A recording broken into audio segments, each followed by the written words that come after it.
All right, so welcome back, Sports Biz Campers. Obviously, you come back because you felt that Mr. John Cass was very interesting. So we're going to go into his Chalk Talk interview. So John, this will be broken into 4 quarters since we are in sports and entertainment.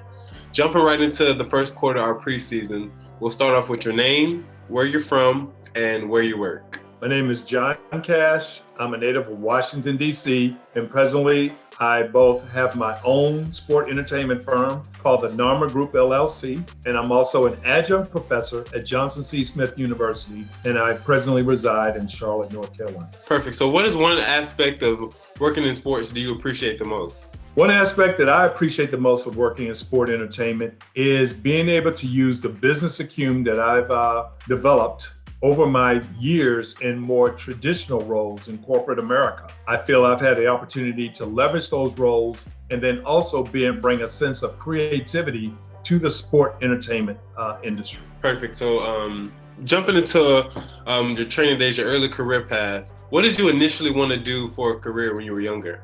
I don't really know. People talk about they wanted to be a doctor or a lawyer or, a cowboy or a fireman. That really wasn't me. My goal was just to experience life. But when I got to high school, I was cutting class. I was a junior and I was cutting class. And I happened to go into our auditorium and they were giving a speech on junior ROTC, Air Force ROTC. And it sounded really interesting. So I sat there. Lo and behold, my senior year, I went to an encampment that summer at Andrews Air Force Base in Maryland for a month. And I became my high school's first junior ROTC commander my senior year.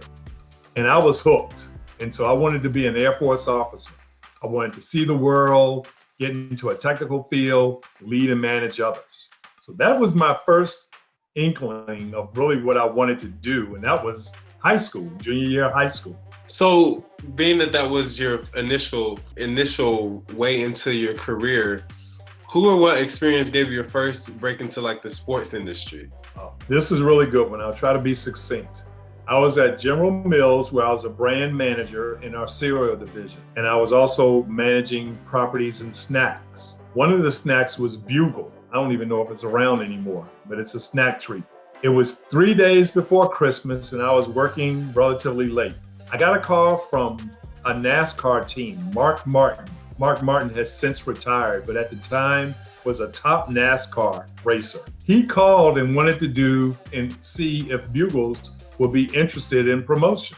I was able to develop a program, submit that to the Bugles team, and Bugles went on to become a sponsor of Mark Martin NASCAR racing. That was my first engagement in a sport entertainment business initiative. Perfect. So when you were younger and trying to find your way into your professional career, who would you say, who or what experience would you say kind of like molded you and shaped you into actively pursuing a career in sports? I wouldn't have to say it was one individual that molded me and shaped me. I feel I had several relationships. And as I spoke to people and shared with them what I wanted to do, again, mutually beneficial conversations, they guided me to opportunities. One of the biggest ones is a friend of mine who was already in the sports industry. As a matter of fact, he used to work for Urban Sport and Entertainment and managed the CIAA property.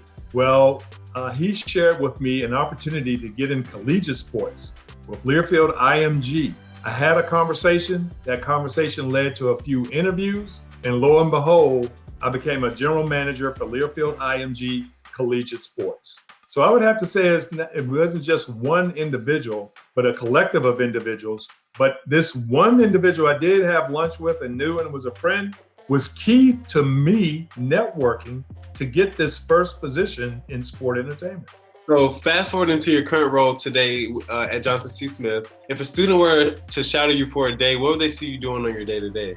My day-to-day as an adjunct professor at Johnson C. Smith, a lot of it is behind the scenes in preparation. So I should go back there. You'd be seeing me at home and on the university doing research, gathering the most recent information for the esports gaming industry. You would see me on the telephone talking to industry leaders within the esports ecosystem, whether they're game developers, whether they're event activations, whether they're gamers themselves, whether they're media people, also sponsors, gaining more information to craft my next curriculum and course. Then you would see me on campus preparing my course presentation. My course is a hybrid course. So before COVID hit, I'm sure you guys are used to remote learning. Well, I was doing remote learning before COVID. So half of my class, I've had students from Washington, D.C., Florida, as well as the greater Charlotte area. Some of my students would be physically on campus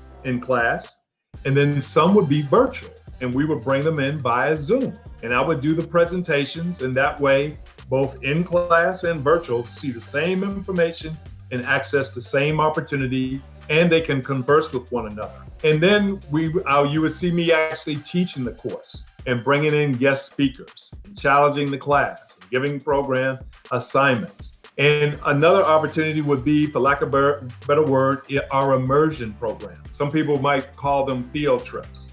So we'd have immersion opportunities, maybe with the Hornets Venom, which is the new esport gaming team of the Charlotte Hornets. Maybe there would be an opportunity to go to the Charlotte Esports Center, where we're building out gaming facilities. So that would be what a normal course in the day would be like in regard to developing, preparing, and activating my course. Perfect. So what are two aspects of your job that you feel are most satisfying? Most satisfying aspects is, again, being able to develop something that hasn't been done before, doing things that haven't been done before. I just get a kick out of innovation. You know, what's latest, what's new, and then how you package that. For me, when I say how you package that, one is teaching the courses, sharing it with the students. The other part is monetization. I am a capitalist. So it is about driving business for my business, as well as preparing my students and my university for greater success in sport entertainment in general, and now esport gaming specifically. Perfect. So what is one skill that has helped you succeed in your career? Curiosity. The biggest thing for me is always being curious and being humble to learn. That curiosity is something that will keep you going when it's 2 a.m. in the morning, but you still want to get something done. That curiosity and motivation is what you get, that will get you up at 6 a.m. So that curiosity and that will to learn and to grow are my biggest motivators. And I know we kind of spoke of this earlier, but while we're in your current role in your position today, can you go over a time where you had to overcome adversity, and how did you overcome that really quickly? I think the biggest adversities I've had to overcome is on the corporate side. I was downsized or laid off twice before. And so I had to be resilient about my next career and my next opportunity. And even with esports, I was initially disappointed because I didn't know if we were going to get the funding in time and the support in time to launch our esport program this past spring 2020 semester. But I was able to convince the dean and the president and work with the staff to put together our program and get it pushed through. So again, I feel that having focus, persistence in what you really want to do is the key to overcoming difficulty, because we're all going to have difficulty. Life is a bunch of successes and failures and open doors and closed doors, but you have to have the resilience in yourself to understand that this is life. And it's not just about you. It happens to everybody. Going into our fourth quarter, going to end off with some career advice for our high school campers. If you could go back and tell your high school self one piece of advice, what would you tell yourself? Oh, that's a good one. I think the big one is always be open and objective to learning, no matter what the source. Don't be assuming. Don't assume that this person does or does not know this, or this person does or does not know this, or this source of information is right. Be objective. Be open to learning and being objective. The other thing is discipline. You will go farther, faster with discipline than anything else. There is a time and place for everything. And then faith. Whatever faith means to you. I'm a Christian. My Lord and Savior is Jesus Christ. But whatever faith means to you and is embedded in you, you need to have that as the foundation in your life for the rocky roads, quicksands, the mishaps that will happen. And then always be of service, because by always being of service, you're going to learn, and what you're doing is you're throwing out positive energy in the universe that will eventually come and benefit you. And I'm speaking from experience. I want to thank you for serving us with this great interview. Thank you for your perspective and your point of view on things. And I definitely feel that the campers will see value in this.